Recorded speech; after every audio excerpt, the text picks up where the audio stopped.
Salut tout le monde, j'espère que vous allez bien, c'est Iker. On est parti dans une nouvelle vidéo de Smite et dans cette vidéo, nous allons parler de Bastet. Alors Bastet, elle a été rework il y a peu et c'est un personnage qui depuis est très souvent ban et puis surtout très souvent nerf puisqu'elle a pris pas mal cher dans les derniers mois. Ça reste un personnage toujours puissant. Alors Bastet originalement ça reste la même chose, c'est-à-dire que c'est un assassin basé sur ses compétences, un peu à la manière d'un Thor ou d'un Bats, mais je te le dis tout de suite, ce n'est pas forcément un personnage qui se joue la montation de l'hydre. Donc si vous avez envie de faire la montation de l'hydre, essayez, mais c'est vrai qu'elle n'a pas forcément toujours le temps, Bastet, de mettre une auto entre chaque sort. À l'inverse d'un Thor ou d'un Unbats ou du Nawilix qui aura généralement toujours le temps, soit grâce à son 3, grâce à son 2, Thor grâce à ses stuns, Bats grâce à son slow et grâce à son fear, etc.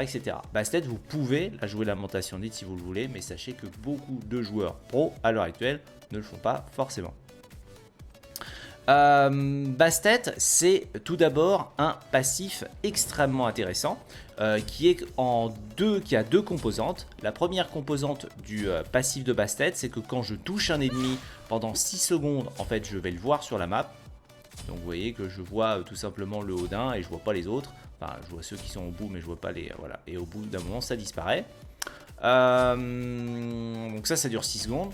Le deuxième tenant de son passif, c'est qu'elle gagne du vol de vie, d'auto-attaque, donc classique, hein, comme si vous faisiez un gantelet du dévoreur sur un ADC.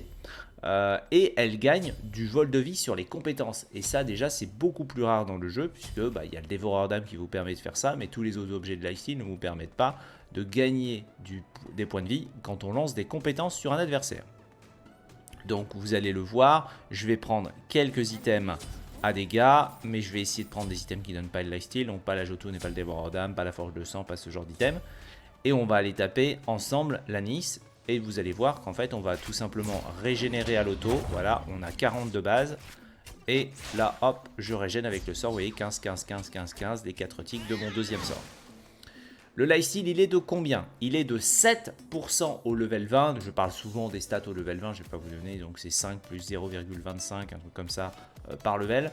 Donc vous obtenez 7% au maximum sur les sbires, que ce soit les sbires qui sont dans la jungle, les sbires de lane, etc.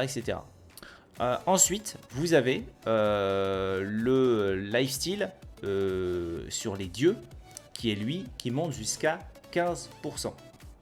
Alors vous me direz, Iker, est-ce qu'il existe un cap du lifesteal dans le jeu? Le cap du lifesteal, c'est 100%. Vous pouvez le voir en allant dans la partie vous savez, des préparations des items que vous voulez cumuler là avec le tableau dans les dieux à côté des statistiques.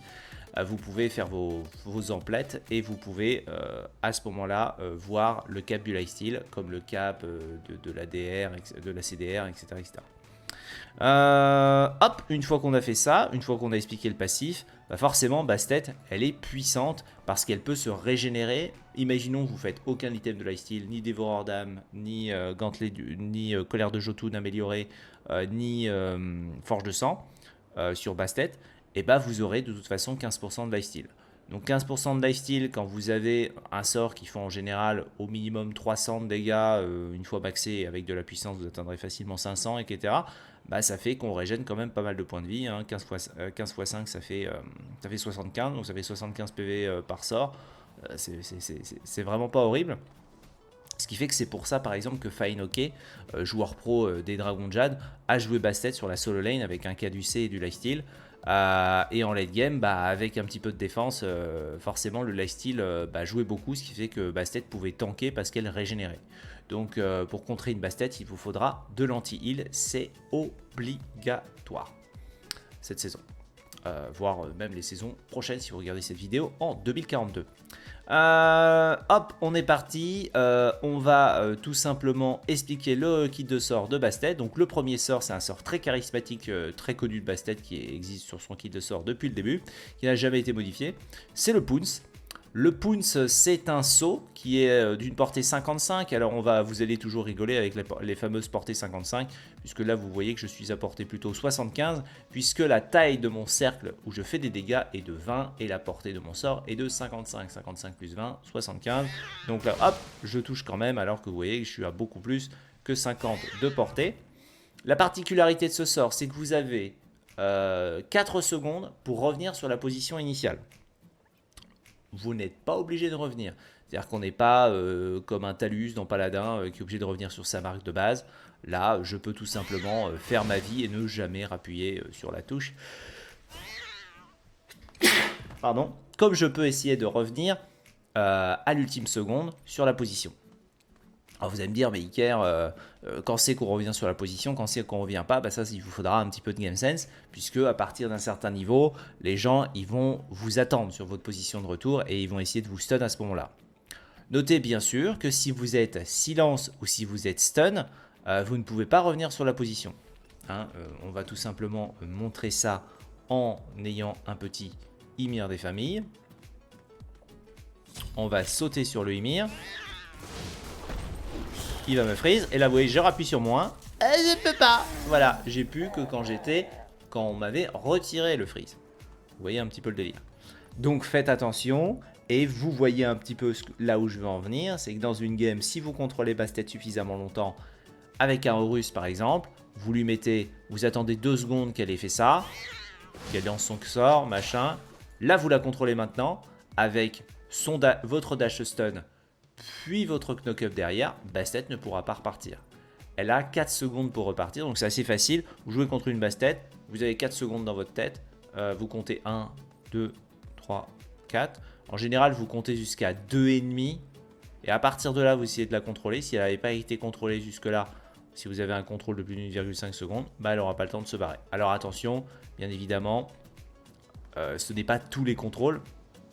C'est bien évidemment les stuns. Puisqu'à mon avis, si je suis route par Nice, je ne vais pas avoir de soucis. Voilà, à repartir. Voilà. Donc faites attention, c'est bien sûr les stuns, les silences, les knock-up qui vont être une plaie pour vous et qui vont vous empêcher de repartir. Vous l'aurez compris, mais je vous le montre quand même, on peut utiliser le Pounce à travers un mur. Bien évidemment, c'est codé comme un saut. Vous en doutez bien, on voit bien qu'elle saute, quoi. Ensuite, par contre, vous ne pouvez pas utiliser votre deuxième sort ou votre troisième sort à travers un mur, mais votre ulti, on verra que vous pourrez. On verra ça tout à l'heure. Le deuxième sort, c'est le Rasoir Whip. C'est un sort également qui n'a pas trop changé avec Bastet, qui est un sort qui a une portée de 35 et qui fait très très mal, même s'il a été beaucoup nerfé dans les 6 derniers mois, puisque maintenant on est sur du 90 avec un ratio de 20%, ce qui tique 4 fois, qui fait donc 360 de dégâts avec un ratio de 80%. Ce qu'il faut comprendre, c'est que le tic de dégâts, il est à 0 secondes. Donc en gros, le premier tic, c'est 0, 0,66, 1,33, 2. Donc là, je vous ai dit dans le temps. Ça fait 0, 0,66 secondes, 1,33, donc le double, à peu près. Et ensuite, 2 secondes, le dernier tic. Donc 4 tics de dégâts, c'est un sort qui fait mal, mais qui fait mal dans le temps. Ensuite, il n'y a rien à en dire, ça passe pas à travers les murs, c'est votre sort de dégâts principal sur Bastet depuis toujours. Ensuite, vous avez le troisième sort de Bastet qui lui a beaucoup plus de portée, puisqu'on voit qu'il a une portée de 70. Donc votre saut a une portée de 75, 55, mais qui touche à 75. Et votre 3 a une portée de 70. Donc 70, bien évidemment, même ça peut être plus, puisque si je fais ça,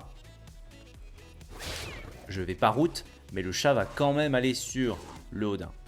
Alors ce sort, il est en 2 temps, un peu comme beaucoup de sorts de Bastet. C'est un sort qui lance un chat de Bastet qui meurt en 2 attaques. Alors je ne sais plus si les sorts fonctionnent sur le chat de Bastet. C'est-à-dire si je fais ça, ouais, c'est les auto-attaques qui le tuent. Mais je ne sais pas si Nice va tout simplement, en lançant un spell... Ouais, non, il va d'abord lancer des... Ça va être compliqué de vérifier, quoi. Il faudrait que je la... Là, j'ai compris comment je vais faire. Mais non, mais je voulais que tu... Je voulais que tu lances tes sorts, vilaine. Lance tes sorts. Tu fous ma gueule? Ouais, j'ai l'impression que... Ouais. Il faut mettre des autos sur les chats, ce ne sont pas des spells, bon j'étais quasiment certain. Le chat attaque et ralentit les ennemis proches, bon ça on avait compris. Le route, donc la première chose qu'il faut retenir c'est que c'est un route de portée 70. C'est pas un route d'une durée incroyable puisque c'est un route d'une durée de 0,5 secondes. Alors vous me direz Iker, avec le changement du Diminishing Return, bon le route durera quasiment tout le temps la même durée, même si le mec s'est fait contrôler 3 fois. Oui, puisque le temps minimum c'est 0,4 secondes maintenant sur un contrôle. Donc le route dure 0,5 secondes. Donc au pire, si le mec s'est déjà fait contrôler 2 fois, vous aurez compris, le route durera que 0,4 secondes. Ensuite, le chat se met alors à taper la cible la plus proche et il lui fait des dégâts, mais surtout, il ralentit la cible de 25% pendant une seconde à chaque fois qu'il met une attaque. Donc ça va tout simplement refresh un slow, et donc le slow va durer tant que le chat reste en vie. Le chat reste en vie, je pense, jusqu'à 5 secondes au maximum. Non, ensuite pendant 4 secondes jusqu'à qu'il a été éliminé. Que ça dure 4 secondes le chat de Bastet. Vous pouvez bien évidemment vous en servir pour tanker légèrement une tourelle, c'est-à-dire que si vous lancez votre chat, et que vous sautez en même temps, vous voyez, je n'ai pris qu'un seul coup de tour. Alors faut pas considérer que les chats de Bastet, ils ont un nombre de PV illimité, donc faut vraiment sauter rapidement. Voilà. Et notez bien sûr que si vous touchez avant que les chats touchent, bah c'est vous qui prendrez l'aggro de la tour de toute façon. Dégâts infligés par les sbires de couloir, 1 PV toutes les 5 attaques. Je crois qu'il faut 20 d'attaque de minions pour tuer le chat de Bastet. Donc c'est beaucoup plus long quand c'est des sbires, bien évidemment. Sinon ça serait incroyable. Bien évidemment, un coup de tour, c'est par contre ça enlève 1 des 2 PV du chat. Et c'est bien 2 attaques, donc a priori 2 attaques de base. On passe enfin à l'ultimate de Bastet, qui est un sort qui a une portée de 100, lui, par contre. Mais par contre, qui ne se rallonge pas, hein, comme celui du chat de Bastet, qui, elle, peut toucher. C'est un sort qui a un cône assez grand, quand même, assez large, mais qui est assez difficile à placer, parce que quand on l'ulti, on fait un bruit pas possible. Et ensuite, on va tout simplement... oui, c'est vrai qu'il est immune contrôle, ce truc. Donc je peux pas le ramener. En fait, on va infliger des dégâts, on va faire ce qu'on appelle un initial hit, un peu comme un Kumbhakarna, qui aura des dégâts initiaux, des dégâts au début, et puis des dégâts quand ça va retomber. Vous avez le coup initial qui est de 400, et ensuite vous avez les dégâts du sable, qui infligent des dégâts dans le temps, ça peu de gens le savent, toutes les 0,5 secondes, pendant 3 secondes. Donc ce sort fait en théorie jusqu'à... 640 de dégâts avec un ratio de... Alors forcément il y a des dégâts dans le temps, donc le ratio il est assez insane de l'ulti en late game, puisque si vous prenez la totalité de ce sort, il fait 640 avec un ratio de 180%. Voilà. 181%, bah c'est un gros ratio de puissance, hein. C'est encore plus fort que l'ultinis par exemple, ou d'autres ultis. Donc ça fait vraiment beaucoup de dégâts en late game avec un full build. La force de ce sort, c'est que c'est un sort qui va ramener tout simplement la personne. Hop, vous la ramenez. Hop, et vous avez les dégâts du sable qui apparaissent maintenant et qui ralentissent la cible. Donc c'est assez rare de voir les dégâts du sable et de voir la tornade infligée. On voit que à l'emplacement de Bastet, au moment où le projectile atteint sa cible, une fois la cible à destination, des sables mouvants apparaissent sous ses pieds et il crée un vortex qui attire les ennemis en centre et inflige des dégâts. Donc c'est comme le Whirlpool de Poséidon. Ce n'est pas codé comme un slow. Donc si vous avez une lamellée, ça va pas faire proc la lamellée pour pouvoir vous barrer plus rapidement. C'est si la Bastet prenait un objet qui slow ou un marteau de gifle que là par contre vous pourriez prendre de l'anti-slow. Mais c'est pas codé comme un slow parce qu'ils ne disent pas la valeur du slow, etc. etc. Donc c'est pas codé comme un slow. Donc vous ne pourrez pas prendre la mêlée pour vous sauver de ce sort. C'est un sort difficile à utiliser, que vous allez rarement placer en game, tout simplement parce que les gens vont le beads, ou alors les gens vont essayer de le dodge. C'est pas un sort instantané comme vous le voyez, par contre il est lançable de très très très loin. Et voilà, vous voyez bien, le chat de Bastet en plus permet de faire traverser les dieux, les positions, les murs, et ça c'est vraiment très très très fort. C'est vraiment une bonne technique, hein, c'est d'utiliser à travers les murs car les gens vont souvent se faire avoir. Bon là je crois que j'ai raté mon lancer. Les gens vont souvent se faire avoir si vous le lancez correctement. Voilà, hop, ils vont se faire avoir à travers le mur. Vous essayez de route dans la tempête de sable, etc. Essayez de vous mettez votre rasoir bip, hein, voilà. Alors maintenant, on va parler des combos de Bastet. Alors notez qu'il y a quelque chose que je n'ai pas évoqué et qui est très important, vous êtes habitué dans les guides, c'est que quand je lance mon ulti avec Bastet, regardez ce qui se passe.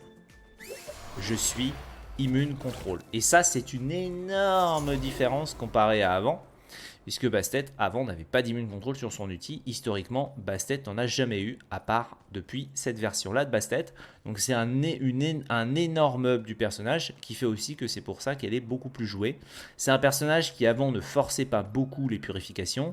Bah, vous doutez bien que si vous vous faites toucher par ce sort, vaut mieux beads, parce que vous êtes contrôlé pendant quasiment 2 secondes, peut-être même plus. Donc c'est un sort qui contrôle vraiment beaucoup.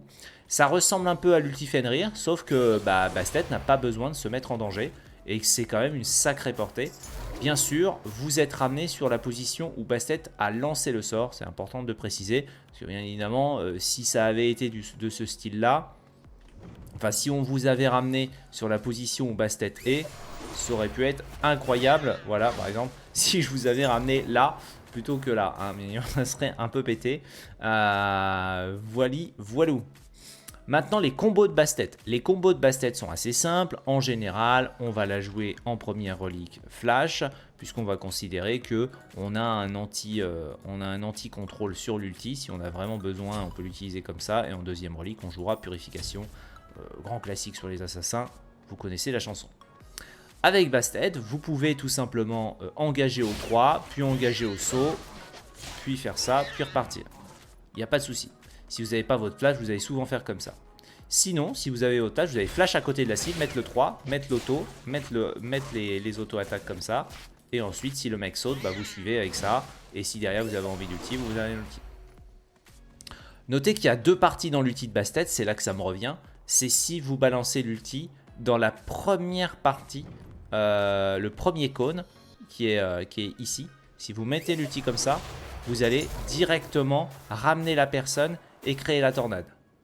Donc vous n'aurez pas le fameux travel time du dieu adverse. Alors que si, vous voyez, je me mets juste au-delà, un tout petit peu au-delà.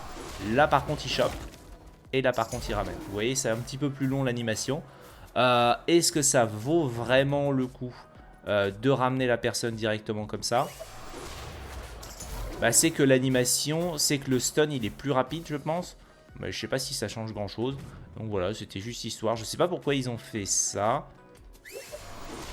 Parce qu'on contrôle quand même la personne peut-être un peu moins longtemps. Ça dure, on voit que la personne elle est directement stun. Là on voit, voilà, elle n'est pas forcément stun. On la chope. C'est assez bizarre parce qu'il n'y a pas le logo d'étourdissement. Donc c'est codé plus comme un stun la deuxième partie. La première partie. Étourdi le premier dieu ennemi atteint, la chasseresse de Bastet apparaît alors sur lui, s'en saisit et le transporte. Rigolo, rigolo qu'ils aient fait cette petite différence. Alors je vois pas forcément trop ce que ça induit en game, mais ça va sans doute induire un truc. Voilà, parce que ça c'est on peut considérer ça comme c'est un stun. Ouais si, il y a le stun. Il y a le stun puis ça agrippe. Il y a le stun dans les 2 cas. Il y a, dans l'autre cas, bien évidemment, ça stun juste et ça n'a pas besoin d'agripper puisque le personnage il est déjà collé à votre position. Donc, je pense qu'il devait peut-être y avoir des bugs autrement. Peut-être pour faire pop la tempête de sable plus rapidement. C'est vrai que c'est pour faire pop la tempête de sable plus rapidement, donc avoir les dégâts de la tempête de sable. Je pense que c'est en ça que ça peut être intéressant de le placer. Ça va quand même être assez rare dans les games que vous arriviez à placer un ulti aussi proche de l'ennemi. Hein, parce qu'il faut vraiment être collé. Hein. Mais ça arrivera peut-être et puis c'était important de l'évoquer. Mon conseil avec Bastet, c'est que si vous êtes pas très bien dans votre game, gardez toujours votre pounce pour vous barrer. Hein, vous faites des flashs, auto 2 et vous lancez votre truc comme ça. Et vous embêtez pas et ensuite vous fuyez avec votre pounce. Aussi, n'hésitez pas à essayer d'aller chercher des carries. puisque comme on l'a dit, il peut y avoir des distances assez phénoménales traversées par Bastet. Voilà, vu que vous avez 70 de portée, vous voyez que, hop, et là je reviens sur ma position, vous voyez que le mec que j'ai tapé, il était quand même très très loin, et j'ai eu le temps de placer mon combo en entier. Alors faites attention parce que Bastet a quand même un kit de sort qui est maintenant assez lent. Donc si on veut balancer tout le kit de sort, vous voyez que c'est pas facile. Là j'ai réussi à tout balancer. Je savais même pas que c'était possible parce que l'animation de l'ulti est quand même relativement lente. Hein. On lance pas le truc tout de suite. Il y a bien 1 à 2 secondes, 1 seconde et demie avant que ça se lance. On va regarder. 20 minutes, hop. Vous voyez, ça se lance en 1 seconde à peu près. Donc c'est quand même assez long. Bien sûr, si vous pouvez balancer l'ulti en premier pour pouvoir mettre le route dans la personne ensablée, bien sûr, les personnes ne seront rarement ensablées à moins qu'ils n'ont pas de purification. Et comme ça, vous allez pouvoir vraiment le jambonner à l'intérieur de la tempête et faire d'énormes dégâts. On a encore failli zapper le skill order. Alors le skill order professionnel de Bastet, c'est je commence avec le 2, j'enchaîne soit avec le 3 si j'ai une possibilité de gank, mais ça va être rare depuis le patch, hein, on a moins de kills donc on va prendre le pounce pour être safe. On va ensuite prendre le 3, on va ensuite prendre le 2, on va ensuite prendre l'ulti, et ensuite on va maxer 2, supérieur à 1, supérieur à 3, supérieur à 4, on va mettre qu'un seul point dans l'ulti. Parce qu'on considère qu'à niveau pro, placer, plus on monte, plus vous allez jouer contre des bons joueurs, plus ça va être dur de placer l'ulti quand même. Hein. C'est un sort lent, c'est un sort qui est puissant en effet, qui fait très très mal en late game. Mais en early, on s'en passera largement. On préférera avoir de gros dégâts sur le jump, voilà, et des gros dégâts sur le 2. Le 2 en premier, le jump. Sachant que les chats de Bastet ne font pas super mal, donc on ne va pas maxer le 3. Ça fait 425 de dégâts et l'auto-attaque fait quand même assez mal, mais on considérera généralement qu'il faut maxer le 1 et le 2. Surtout que voilà, on a beaucoup diminué les dégâts ici, donc autant prendre des dégâts là. Et ça permet d'infliger du burst encore plus violent. Voilà, bon après c'est assez logique, hein, les combos de Bastet, il n'y a rien de compliqué. On va surtout parler de l'itémisation. Alors si vous jouez Bastet solo, vous la jouez pendant Tifek Marine. Si vous jouez Bastet jungle, vous allez la jouer généralement soit sur l'œil de la jungle pour faire une clairvoyance en late game. En général on fait plutôt une clairvoyance sur une Bastet. Et si vous la jouez marteau de Bumba, vous allez plutôt faire la lance de Bumba en late game. Si vous la jouez sur la solo, vous allez faire un pendentif Egg Marine pour faire ensuite la broche Egg Marine en late game. Les ennemis touchés par vos compétences de dégâts subissent des dégâts physiques sur 2 secondes de 50 plus 7 avec le 200 de PV supplémentaire pour vous permettre de tanker un petit peu plus si vous êtes en solo. Et voilà. On va parler principalement de Bastet jungle, mais je vous donnerai quand même le build que fait Finoke sur sa Bastet, juste pour voir, même si ça a quand même été pas mal nerfé ce build depuis le début de la S9.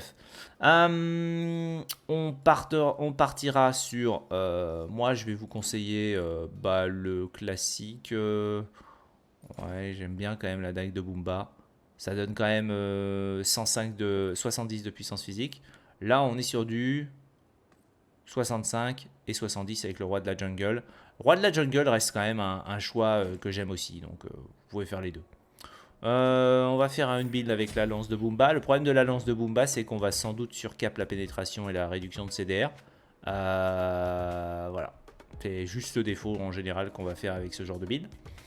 Ce que je vous conseille depuis le changement du 17 mai, qui est l'arrivée d'une game un petit peu plus late game, puisqu'on a 40% de PV supplémentaires, on a également des résistances physiques supplémentaires, c'est de rush une transcendance. Puisque la transcendance va vous apporter beaucoup de puissance et qu'en général en early vous allez plutôt farmer maintenant la colère de Jotun par exemple, et ensuite vous pouvez faire un dévoreur d'âme, donc vous allez faire triple stack, enfin double stack, ce qui me semble pas forcément dégueulasse sur le patch qui est arrivé. La Jotun améliorée bien sûr au bout d'un moment, donc là vous allez voir, vous avez gagné vous avez déjà énormément de dégâts, puisque vous avez ici 10% de pénétration, là aussi vous avez 10% de CDR, donc là vous êtes déjà sur un overcap de CDR, puisque ça donne 10%, ça donne 10%, ça donne 20, donc on est déjà à 40, ça en donne 10 de plus, donc c'est pour ça que je vous avais dit que vous allez souvent overcap.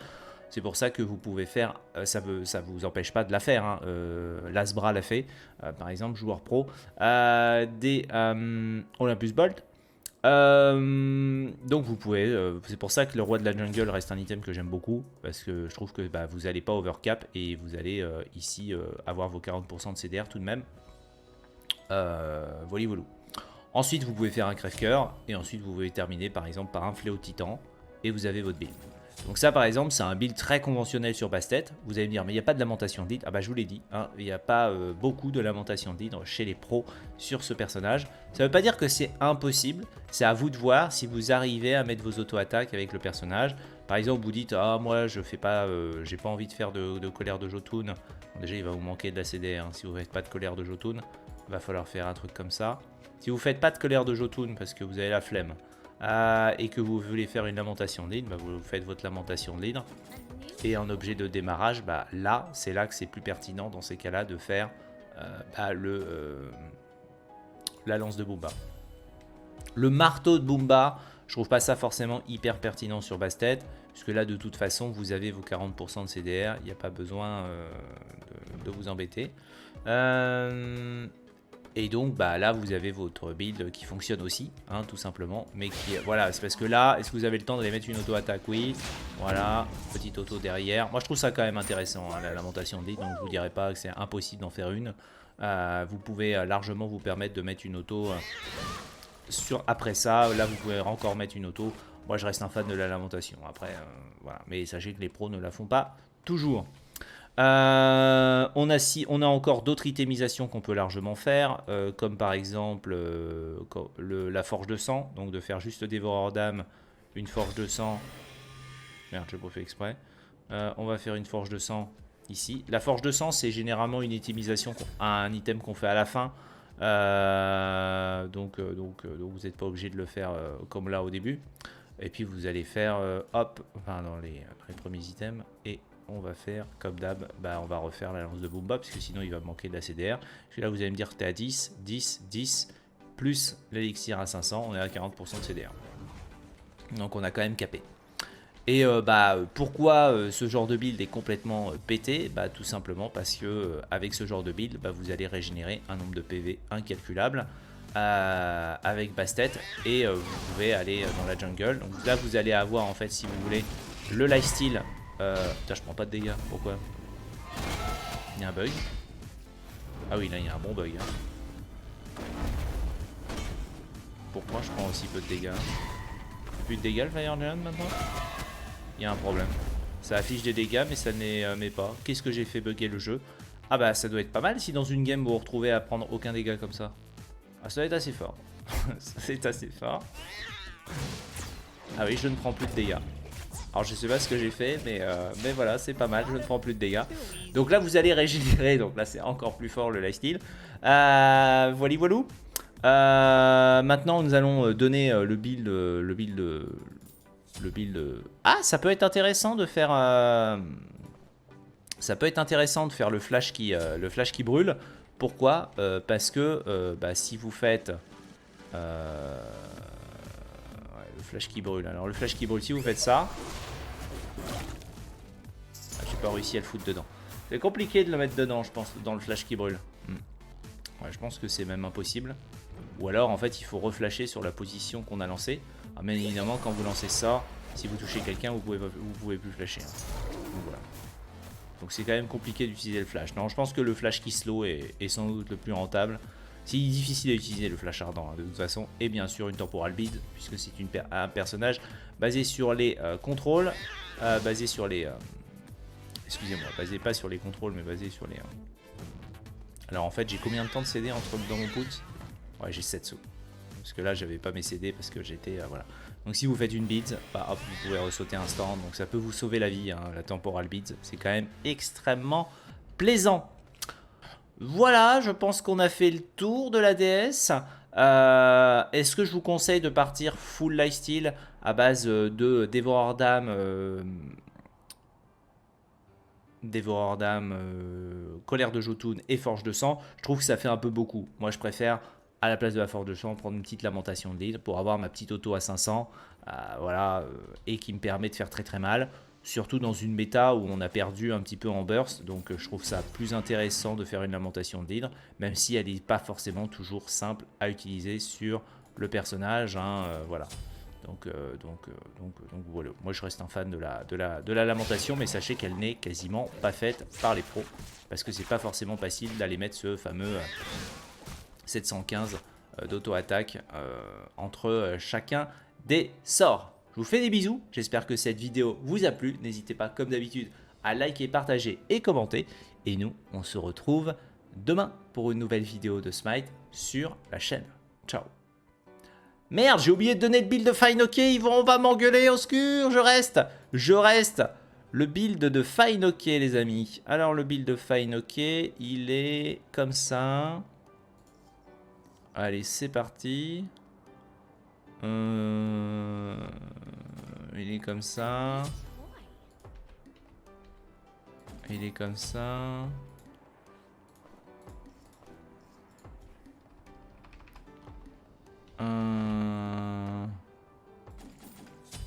Il est comme ça.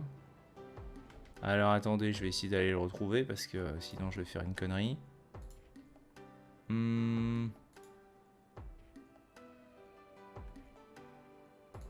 Alors.